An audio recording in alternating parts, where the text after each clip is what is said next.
నామంలో శుభవందనాలు తెలియజేస్తున్నాను. దేవుడు మనల్ని ప్రేమించి మరొక పరిశుద్ధ దినములో ఆయన ఆలయంలో ఆయన స్తుతించటకు, ఆయన లేఖనాలను ధ్యానించటకు ఆయన ఇచ్చిన గొప్ప భాగ్యాన్ని బట్టి దేవుడికి మహిమ కలుగుగాక.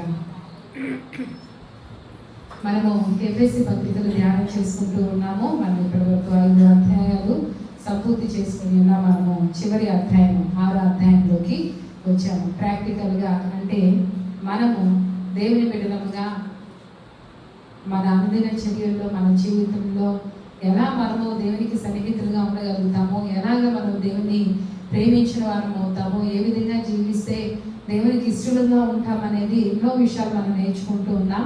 ప్రభువైన యేసుక్రీస్తులో మనం కలిగి ఉన్న ఆధ్యాత్మికమైన ఆశీర్వాదాల గురించి మనం ధ్యానం చేసుకుంటూ వచ్చాము. అలాగే 5వ అధ్యాయంలో మనము అన్నిటికంటే ముఖ్యంగా ఆత్మపూర్ణమై జీవించాలనే విషయాన్ని నేర్చుకున్నాం. దేవుని ఆత్మ కలిగిన ప్రతి వ్యక్తి ఒక భర్త, దేవుని ఆత్మతో నింపబడిన ఒక భర్త ఎలా ఉండాలి, ఒక భార్య ఎలా ఉండాలి, అలాగే పిల్లలు దేవుని ఆత్మతో నింపబడిన పిల్లలు ఎలా ఉండాలి. మనము ఈరోజు మనం ధ్యానం చేయబోతున్న పిల్లలు ఎలా ఉండాలి, తల్లులు పిల్లల పట్ల ఎలా ఉండాలి, దాసులు ఎలా ఉండాలి, యజమానులు ఎలా ఉండాలి. అంటే మనకి ఇవ్వబడిన బాధ్యతలు, వేవేరు బాధ్యతలు మనకి దేవుడు ఈ లోకంలో వ్యవస్థ మంచిగా ముందు కొనసాగుటకు ఇచ్చినప్పుడు అవన్నీ కూడా మనము దేవుని ఆత్మ నింపుదల కలిగి వాటిని చేస్తున్నప్పుడు అవి మనకి ఎంతో ఆశీర్వాదకరంగా ఉంటాయి. మనం గత వారంలో తెలుసుకొని ఉన్నాము, చదువుకొని ఉన్నాం కదా. ఒక కుటుంబంలో ఒక భార్య ఎలా ఉండాలి, భర్త ఎలా ఉండాలి. నిజంగా అవన్నీ ఒక్కోసారి అనిపిస్తుంది, బైబిల్ చదువుతూ ఉంటే, లేఖనాలు చదువుతూ ఉంటే, ఎంత బైబిల్ చెప్పినట్లుగా ఒక భర్త ఉన్నాడు అనుకోండి. కొంతమంది అంటారు చూడండి, మంచిగా ఉంటే ఏమంటారు, పురుషులందు పుణ్యం పురుషులు వేరంటారు కదా. మంచి భర్త దొరికినప్పుడు దేవుళ్ళ నాకు దొరికాను అంటారు. నిజంగా ఇవన్నీ పాటిస్తే ఒక పురుషుడు ఎలా ఉంటాడు, దైవంలాగా కనిపిస్తాడు. అలాగే కొంతమంది పురుషులు మంచి భార్య దొరికినప్పుడు ఏమంటారు చెప్పండి, నువ్వు నా దేవత అంటారు. అవునా?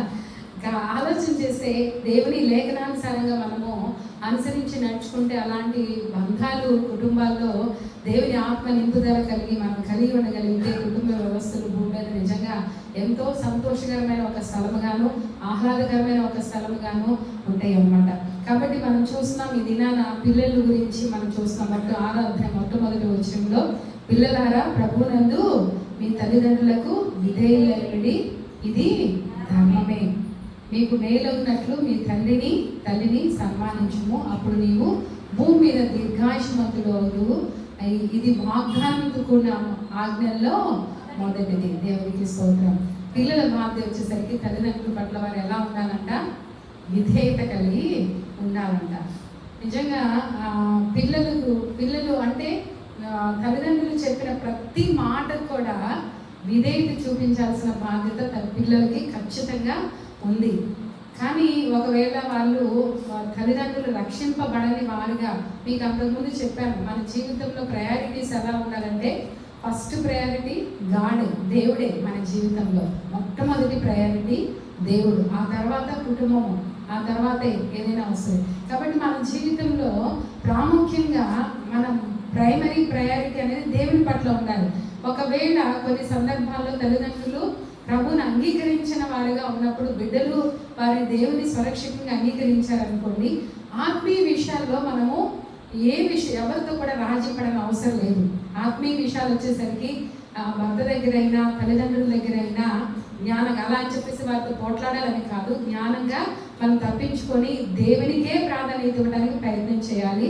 తర్వాత అన్ని విషయాల్లో మాత్రం ఖచ్చితంగా విధేయత చూపడం అనేది చాలా ప్రాముఖ్యం. పిల్లలు ప్రభువునందు తల్లిదండ్రులకు ప్రతి విషయంలో కూడా పిల్లలు విధేయత చూపించాల్సిందే. ప్రతి విషయంలో వారు విధేయత చూపించట్లేదు అంటే వాళ్ళు ఏముంది చెప్పండి, అవిధేయతకు మనసు ఉంది, సాతానికి వారిలో చోటు ఉందని అర్థం అన్నమాట. తల్లిదండ్రులు నిజంగా ఒక్కసారి అనిపించింది, తల్లిదండ్రుల స్థానం వచ్చిన తర్వాత వారు పడే కష్టము, వారి ప్రయాస ఎంత ఆలోచన చేసినా, ఎందుకు కష్టపడుతున్నాం, ఏం చేస్తున్నామని ఆలోచన చేసే పిల్లల కొరకు వారు చేసే త్యాగము చాలా గొప్పది.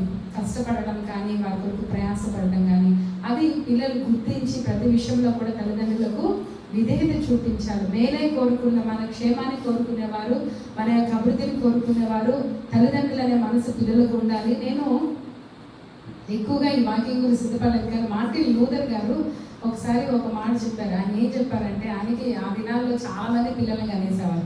ఆయన ఏమన్నారంటే, దేవునికి ఇష్టమే ఒక బిడ్డను తీసుకున్నా పర్వాలేదు కానీ నా ఇంట్లో అవిధేయుడు ఉండడానికి వీల్లేదన్నాడు. ఏంటంట, దేవునికి ఇష్టమై నా బిడ్డలో ఒక బిడ్డను తీసుకున్నా పర్వాలేదు కానీ నా ఇంట్లో అవిధేయుడైన ఒక బిడ్డ ఉండడానికి వీల్లేదు. మేము ఎక్కువగా వినే జాక్ పూనమ్ గారి మెసేజ్ వింటూ ఉంటాము. జాక్ పూనమ్ గారు పిల్లలకి పనిష్ చేసే విషయంలో, ఒక్క అవిధేయత విషయంలో మాత్రం రాజీ పడకుండా వాళ్ళకి ఏమి ఇస్తారు, శిక్షణ ఇస్తారు, పనిష్మెంట్ ఇస్తారు. ఎందుకంటే మనల్ని అవిధేయత అనేది ఉండకూడదు. అంటే అవిధేయత అంటే నేను ఆలోచన చేస్తూ ఉంటే మా పేరెంట్స్, మా తల్లిదండ్రులు అంటే అనవసరంగా కొట్టడం అనేది ఎప్పుడు జరగలేదు, కానీ అవిధేయత విషయంలో, మాట విన్న విషయంలో వారు చెప్పినట్లు క్రమం పాటించినప్పుడు మాత్రం మమ్మల్ని మామూలుగా ఆడపిల్లలమే కానీ మమ్మల్ని మా నాన్నగారు ఎలా కొట్టారో తెలిస్తే మీరు ఆశ్చర్యపోతారు. ఒక్కడ తప్పు చేసి అందరికీ పడేది. కానీ అవన్నీ ఏం బైబిల్ ఏం చెప్తుందంటే, సామెతల గ్రంథంలో బాలుని హృదయంలో స్వాభావికంగా మూఢత్వం ఉంటుందంట, శిక్ష దండన చేత తొలగించబడుతుంది. మన బిడ్డలు అవిధేయత చూపుతున్నప్పుడు, మన బిడ్డలు దేవునికి వ్యతిరేకంగా జీవిస్తున్నప్పుడు వాళ్ళు మనం క్రమపరచట్లేదని అంటే తప్పకుండా వాళ్ళు మనము దక్కించుకోలేము. నేను ఎక్కువగా సమాజంలో చూసేది ఏంటంటే, ప్రత్యేకంగా మనలాంటి సమాజంలో ఆడపిల్లని ఒకలాగా మగపిల్లలు ఒకలాగా చూసి, మగపిల్లోడు అనగానే వాళ్ళకి ప్రయారిటీ ఇచ్చి వారిని చిన్నప్పటి నుండి వేరియేషన్ చేయటం వల్ల మగపిల్లలు ఇంకా వాళ్ళు చిన్నప్పటి నుండే వాళ్ళకి ఒక ఇది అనమాట, నేను సంథింగ్ అనే ఫీలింగ్తో పెరిగి వాళ్ళకి రాకుండా పోతున్నారు. సరే, వాళ్ళు పెద్ద అయిన తర్వాత, వృద్ధాప్యం వచ్చిన తర్వాత ఎవరు చూసుకుంటున్నారా ఎక్కువగా ఆలోచన చేస్తే, ఏదో కష్టం వస్తే నష్టం వస్తే కూతురే, ఎవరో ఒకరు కూతురులే ఆదరిస్తున్నారు కానీ కొడుకులు ఉద్ధరించట్లేదు. కారణం ఏంటి, వాళ్ళు పెంచిన పెంపకం. కాబట్టి అబ్బాయి అని అమ్మాయి అని క్రైస్తవ జీవితంలో ఎప్పుడు కూడా మనము వేరియేషన్ కుటుంబంలో చూపడానికి వీల్లేదు. వారిని క్రమంగా పెంచాలి. బైబిల్ చెప్తున్న సత్యం ఏంటంటే, దేవుడు వారికి మనకు బహుమానంగా ఇచ్చారంట. బిడ్డలు ఎలా ఇచ్చారంట, దేవుడు వాళ్ళు మన సొత్తు కాదు, ఆయన మనకి స్వాస్థ్యంగా ఇచ్చాడు. ఆ బిడ్డల్ని మనము క్రమంగా పెంచి, దేవుని కొరకు పెంచి దేవునికి అప్పచెప్పవలసిన బాధ్యత తల్లిదండ్రులుగా మనకు ఉన్నది. కాబట్టి పిల్లలారా, ప్రభువునందు మీ తల్లిదండ్రులకు ఏమని ఉండాలంట, విధేయులై ఉండి, ఇది ధర్మమే. చూడండి, మనం చూస్తే ద్వితీయోపదేశకాండం 5వ అధ్యాయం 16వ వచనంలో చూస్తే ఆ మాటను మనం చూస్తాం. ఆజ్ఞలతో అంటే మనం చూస్తే వాగ్దానంతో కూడిన ఆజ్ఞ అంటే ఇది. చాలా వాగ్దానాలు దేవుడు ఇచ్చారు, కానీ వాటన్నిటిలో వాగ్దానంతో కూడిన మొదటి ఆజ్ఞ ఏమని, మీరు తల్లిదండ్రులను విధేయులై ఉంటే వారిని సన్మానిస్తే ఏం కలుగుతుందంట, దీర్ఘాయుష్మంతులు అవుతారంట. తీసారా ద్వితీయోపదేశకాండము 5వ అధ్యాయం 16వ వచనం చదవండి. తీస్తే, దేవుడైన యెహోవా నీకు అనుగ్రహించు దేశంలో నీవు దీర్ఘాయుష్మంతుడవై నీకు క్షేమం కలుగునట్లు నీ దేవుడైన యెహోవా నీకు ఆజ్ఞాపించిన వారున నీ తండ్రిని నీ తల్లిని సన్మానింపు. ఎంత అద్భుతమైన మాట కదా. మన తల్లిదండ్రులు, పిల్లలు ఎక్కువ మంది ఇక్కడ లేరు, కానీ పిల్లలు తల్లిదండ్రులను సన్మానిస్తేనే వారు దీర్ఘాయుష్మంతులు అవుతారంట. ఇంకా బైబిల్ ఇంకో మాట చెప్తుంది సామెతల గ్రంథంలో, తల్లిని కానీ తండ్రిని కానీ దూషిస్తే ఏంటంట, దూషిస్తే పొరపాటున తల్లిని కానీ తండ్రిని కానీ నువ్వు దూషించావంటే నీ కష్టం వచ్చినప్పుడు కారు చీకట్లో నీ దీపం ఏమైపోయిందంట, ఆరిపోయిందంట. ఎలాంటి మాట అది ఆలోచించేయండి. కారు చీకట్లో మన కష్ట పరిస్థితుల్లో మన దీపం ఆరిపోతుందంట. ఏం చేస్తే, తల్లిదండ్రుల్ని దూషణగా ఒక మాట పలికితే. ఈ దినాల్లో దూషణగా మాట్లాడటం కాదు, భయంకరంగా ఎదురు తిరుగుతున్నారు. అవసరమైతే పిల్లలు తల్లిదండ్రులు తిరగబడి కొట్టే పిల్లలు కూడా చూస్తున్నాం. ఆశీర్వాదం కాదు. బైబిల్లో అసలు మీరు పాత నిబంధన గ్రంథం చదివితే ద్వితీయోపదేశకాండంలో తల్లిని కానీ తండ్రిని కానీ కొట్టిన వాళ్ళంటే తీసుకెళ్ళి గౌని వెలుపలు తీసుకెళ్ళి రాళ్ళతో కొట్టి అట్లాంటి పిల్లలు చంపేసేవాళ్ళంట. మనం కృపాకాలంలో ఉన్నాం. దేవుడు ఎంతో కృప చూపిస్తున్నాడు. మనకిచ్చిన తల్లిదండ్రులు, ఇక్కడ ఉన్న యవ్వనస్తులు కానీ పిల్లలు కానీ పేరెంట్స్ని గౌరవించడము, వారిని విధేయత చూపడం అన్ని విషయాల్లో. పిల్లలు టీనేజ్ దాటిందంటే మనము వారిని సరిచేయలేం. 13 సంవత్సరాల వయసులో వాళ్ళలో ఉన్న మూఢత్వాన్ని మనం తీసివేయాలి. తర్వాత మన వల్ల కాదు. చాలా మంది అలా మూఢత్వాన్ని తీసివేయలేకపోవడం వల్ల ఏమవుతుందంటే 13 years వచ్చేసరికి కొంచెం ఎదుగుతుంటే పిల్లలు కాలేజీకి వెళ్తుంటే ఆ తల్లిదండ్రులు కష్టపడి రూపాయి పోగు చేసి వాళ్ళు చదువుకోపోయిన బిడ్డలు చదువుకోవాలని చెప్పేసి వాళ్ళు స్కూల్కి పంపిస్తే వీళ్ళు తల్లిదండ్రులు వీళ్ళకి ఎలా కనపడతారంటే నీకేం తెలియదు, ప్రతిదానికి నీకేం తెలియదు, నీకు అదేం తెలియదు ఇదేం తెలియదు అని ఒక చిన్న చూపు చూస్తూ ఉంటారు. అది బ్లెస్సింగ్ కానే కాదు. మీ పిల్లలకి విషయాలు బోధించాలి. విషయాలు వారికి తెలియకపోవచ్చు. కొంతమంది చూడండి క్రమంగా మీ పిల్లల్ని స్కూల్కి పంపుతున్నారు టయానికి, కానీ ఎంతమంది ఆదివారం మీ పిల్లల్ని చర్చికి తీసుకురాగలుగుతున్నారు? ఇదే చేయలేకపోతే వాళ్ళని దేవుని ప్రేమించేలా ఎలా చేయగలుగుతారు? అర్థమవుతుందా? టైం టు టైం అంటే 9 o'clock స్కూల్లో ఉండాలంటే పొద్దున్నే వాళ్ళ కోసం లేచి అన్నీ చేసి పంపుతున్నారు. కానీ అదే తల్లిదండ్రులు ఏం చేయలేకపోతున్నారు? పిల్లల్ని సమయానికి మందిరానికి తీసుకురాలేకపోతున్నారు, దేవుని సన్నిధిలో పెట్టలేకపోతున్నారు. కాబట్టి ఇవన్నీ ఆలోచన చేస్తే అది మనకి ఆశీర్వాదకరము కాదు. ఇక్కడ మనం చూస్తే తర్వాత వచనంలో ఇంకా చెప్తున్నాడు కదా, తండ్రులారా మీ పిల్లలకు కోపము రేపక ప్రభు యొక్క శిక్షలోను బోధలోను అనిపించరు. తండ్రులు కూడా అంటే తండ్రులని ఇక్కడ రాశారు. పేరెంట్స్ తల్లి అయిన తండ్రి అయినా ఏం చేయాలి? పిల్లలకి కోపం రేపకూడదు. ఎందుకు తండ్రులు అని రాశారంటే కుటుంబంలో చూసేసరికి హీరో ఎవరు చెప్పండి? పిల్లలకి ఫాదరే. తర్వాత ఒక లీడర్ ఎవరు చెప్పండి? ఫాదరే. కాబట్టి అన్ని విషయాల్లో నాయకత్వము లేకపోతే బాధ్యత మాదిరి అనేది ఉన్నది. కాబట్టి వారు కోపం రేపకూడదంట. పిల్లలకు కూడా ఒక ఫీలింగ్స్ ఉంటాయండి. వారి ఫీలింగ్స్ని మనము గౌరవించాలి. వారిని మనం అర్థం చేసుకోవడం కూడా చాలా ప్రాముఖ్యం. వారికి కోపం రేపకూడదు అని అంటే అనవసరంగా మనం చిరాకులో ఉన్నాం, మనం పనిలో ఉన్నాం, మనం చిరాకులో ఉన్నామని చెప్పేసి మన కోపము వారి మీద చూడటము మంచిది కాదు. వారికి ఏమవుతుంది? తిరిగి కొట్టలేక కోపాన్ని పెంచుకుంటారు మనసులో. ఒక టైం దాకా పెంచుకొని ఏం చేస్తే నేను ఎప్పుడోసారి తిరగబడాలని అంటే ఆ కోపము, పిల్లల్లో కోపం ఉందంటే ఆ కోపము తిరుగుబాటు స్వభావానికి గురి చేస్తుంది. వాళ్ళు కూడా రిబీలియస్గా అయిపోతే తిరుగుబాటు స్వభావం కలిగితే ఇంకో కుటుంబానికి వాళ్ళు కూడా బాధాకరంగా మారిపోతారు. కాబట్టి తల్లిదండ్రుల పాత్ర ఎంత ఉందో ఆలోచన చేయండి. కాబట్టి మనం బాల్యం నుండి మన బిడ్డల్ని శిక్షలో, ప్రభు శిక్షలో, బోధలో వారిని క్రమంగా పెంచగలిగితే వారు దీవించబడతారు, వారి గుణలక్షణాలు సాధుపరచబడతాయి, వారి ఇతరులకి ఆశీర్వాదకరంగా ఉంటాయి. కొన్ని వాస్తవంగా యునైటెడ్ స్టేట్స్లో ఎక్కువగా అంట తండ్రి లేని పిల్లలు ఎక్కువగా ఉంటారంట. తండ్రి లేని అంటే మనకు అక్కడ 100 మందిలో 25 మంది పిల్లలకి తండ్రి ఎవరో తెలియదు. ఇంకా మనం ఆలోచన చేస్తే ఆ కంట్రీలో 100లో 85 అంటే జైల్లో ఉన్న పిల్లల్లో 85% పిల్లలు తల్లిదండ్రుల దగ్గర పెరగని వారంట. ఎందుకు వారు అలా అవుతున్నారు? వారిలో కోపము, వారిలో అంటే వారిని క్రమపరిచి వారిని బాధ్యతగా వారిలో ఉన్న మూఢత్వాన్ని తొలగించిన వారు లేరు. ఏమైపోయారు? చెరసాల పాలైపోయారు. కాబట్టి ఈ విధంగా ఆలోచన చేస్తే మరి మనం తల్లిదండ్రులుగా మనం ఉన్నప్పుడు వారికి చేయవలసిన విషయాలు ఎప్పుడు ఏది చేయాలో చేయకపోతే అది చాలా కష్టమవుతుంది. కాబట్టి పిల్లలకి అనవసరంగా కోపం రేపకూడదు. అంటే పిల్లలు తల్లిదండ్రులకి ఎలా విధేయత చూపించాలో తల్లిదండ్రులు కూడా అనవసరంగా ఏం చేయకూడదంట. వారు అవిధేయత చూపించినప్పుడు మనం వారిని కొట్టినా వారిని క్రమపరిచిన కారణం తెలియాలి. కారణం తెలియకుండా ఊరుకురినే కొడతా ఉంటే ఊరుకురినే వారిని బాధ పెట్టే హక్కు మనకి లేదు. అలా చేసామంటే వారు రిబిలియస్గా, వారు తిరుగుబాటు స్వభావం కలిగిన వారిగా అయిపోయి వారి ఇతరులకి హానికరంగా మారిపోతారు అన్నమాట. కాబట్టి దేవుని వాక్యంలో అన్నీ ఉన్నాయండి. మన బాధ్యతలు మనం ఎలా వారిని ఏం చేయాలంటే ప్రభు యొక్క శిక్షలో, ప్రభు యొక్క బోధలో, ప్రభు యొక్క శిక్షలో, ప్రభు యొక్క బోధలో దేవుని ప్రతి విషయంలో కూడా క్రీస్తుని మాదిరిగా తీసుకొచ్చి దేవుని వాక్యం ఇలా చెబుతుంది. మనం ఇలా ఉండాలి, మనకి ఇలాంటి ఆశలు ఉండకూడదు, మనం ఇలాంటిది జయించాలి, మనం ఇలా బ్రతకాలి అని చెప్పేసి లేఖనానుసారంగా వారిని బోధిస్తూ లేఖనానుసారంగా వారిని ఏం చేయాలి? శిక్షించాలి. అప్పుడు వారిలో ఎలాంటి బాధ అప్పుడు కలగదనమాట. కాబట్టి ఈ విషయాన్ని మనం గుర్తుపెట్టుకున్న తర్వాత చెప్తున్నారు పిల్లలు ఎలా ఉండాలో చెప్తున్నారు, పిల్లల పట్ల తల్లిదండ్రులు ఎలా ఉండాలో చెప్తున్నారు. ఆ తర్వాత ఏం చెప్తున్నారు చూడండి, దాసులారా యథార్థమైన హృదయం గలవారై భయముతోను వణుకుతోను క్రీస్తునకు వలె శరీర విషయమైన మీ యజమానులైన వారికి విధేయులై ఉండి మనుషులను సంతోషపెట్టు వారు చేయనట్లు కంటికి కనబడుటకే కాక క్రీస్తు దాసులను ఎరిగి దేవుని చిత్తం మనపూర్వకంగా జరిగించుతూ మనుషులకు చేసినట్టు కాక ప్రభువులకు చేసినట్టు ఇష్టపూర్వకంగా సేవ చేయండి. దాసులు ఆ దినాల్లో దాసులు ఎక్కువగా ఉండేవారు. కారణమే మనకు తెలుసు, బానిసల్ని మార్కెట్లో కూరగాయలను అమ్మినట్లుగా బానిసలు కూడా దినాల్లో అమ్మేవారు.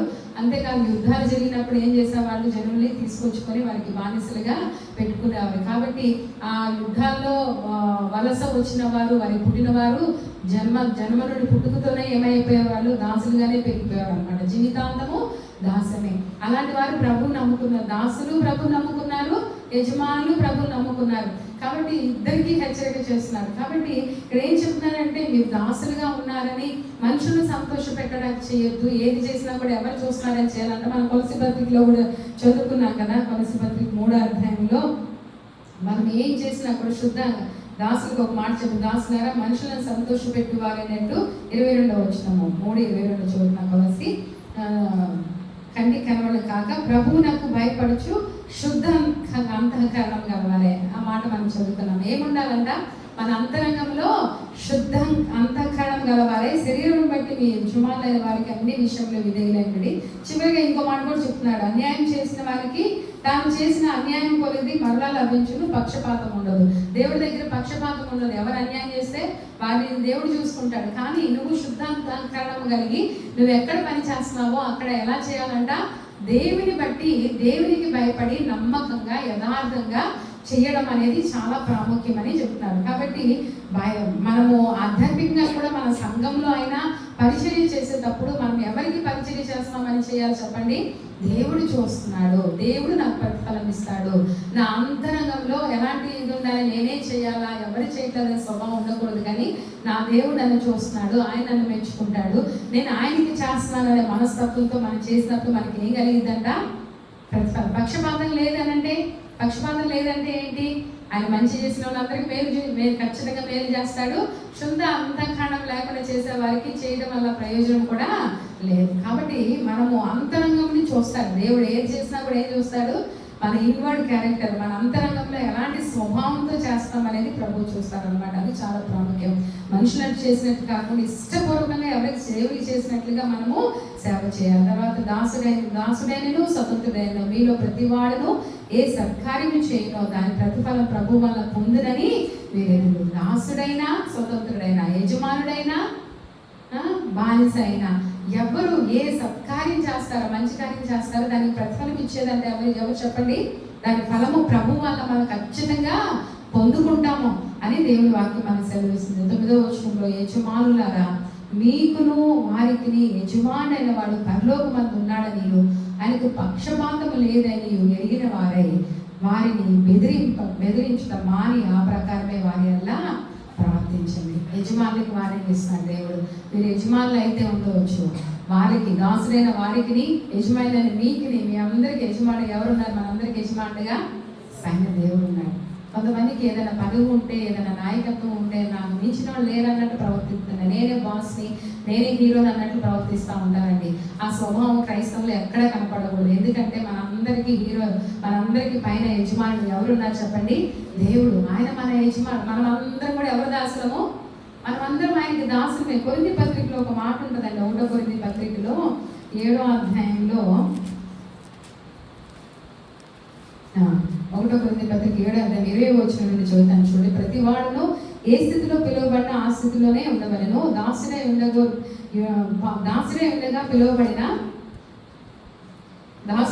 పిలువబడిన చింతపడవద్దు కానీ స్వతంత్రుడగుటకు శక్తి కలిగిన స్వతంత్రుడగుట మరి మంచిది. ప్రభువునందు పిలువబడిన దాసుడు ప్రభు వలన స్వాతంత్రం పొందినవాడు. ఆ ప్రకారమే స్వాతంత్రుడై ఉండి పిలువబడిన వాడు క్రీస్తుకు దాసుడు. ఈ మాట చదువుతున్నారు మీరు దాసులే ఒకవేళ పిలువబడ్డారా, మీరు దేవుళ్ళు ఏమై ఉన్నారు, స్వతంత్రులైన. మీరు స్వతంత్రులుగా ఉండి పిలువబడ్డారా, ఎవరికి మీరు దాసులు, దేవునికి దాసులు. కాబట్టి ఆటోమేటిక్గా మనం అందరం ఎవరికి దాసులు చెప్పండి, క్రీస్తుకు దాసులం. ఆయన మన యజమానుడు. ఇక్కడ చెప్తున్నాడు, మీరు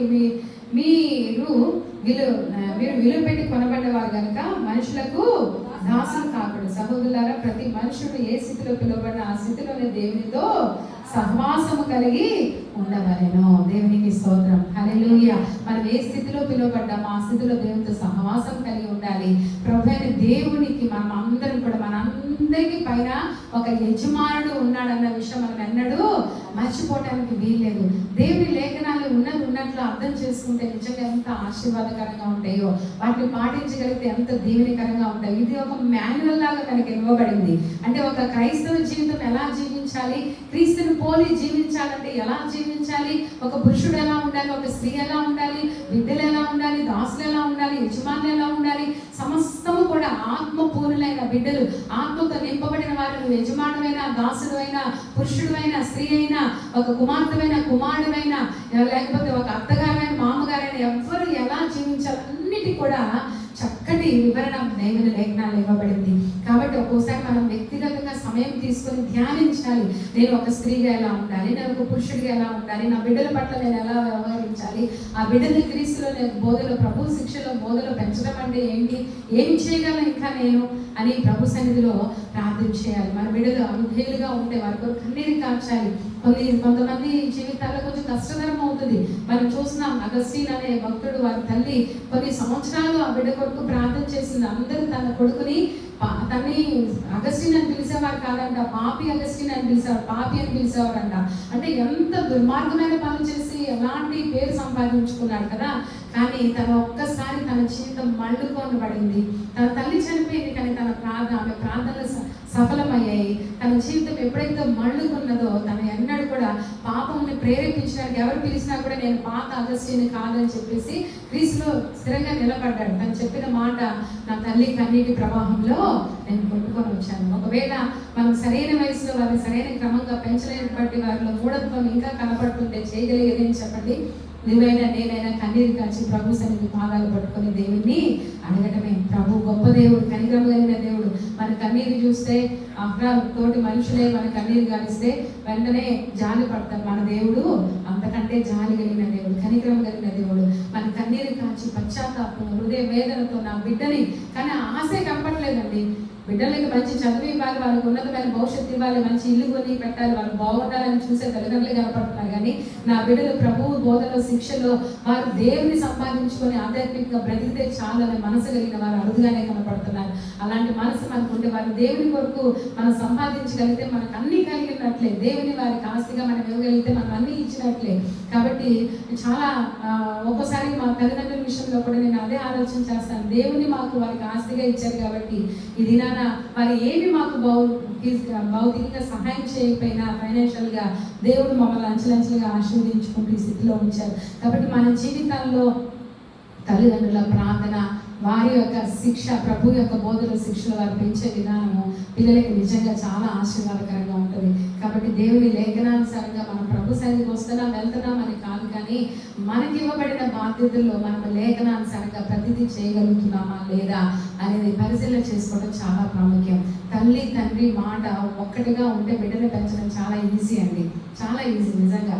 అంటే ఒక విషయంలో పిల్లల్ని క్రమపరిచినప్పుడు తండ్రి కూడా దాన్ని సహకరించినప్పుడు, ఒక విషయంలో తల్లి బిడ్డని సహకరిస్తున్నప్పుడు తండ్రి కూడా దాన్ని సహకరిస్తూ ఇరువురు కలిసి దేవుని లేఖనాలు తెలిసిన వారే పెంచడం చాలా ఈజీ.